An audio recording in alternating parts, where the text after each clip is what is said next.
Welcome to HYPERSTOCK.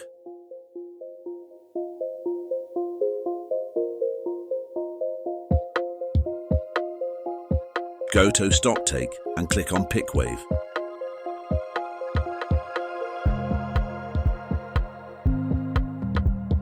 Tap on Pick Waves. From here, you can filter by users. And from here, you can filter by location.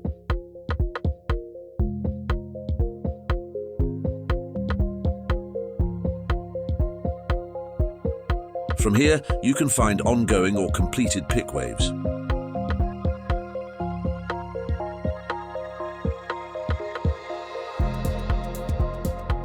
Now go to Unallocated Items. Select Order IDs. From here, you can filter by location. Now tap on Create Pick Wave. Check this if you want to generate without errors orders. Select Pick Wave Grouping Type. From here, you can view your orders.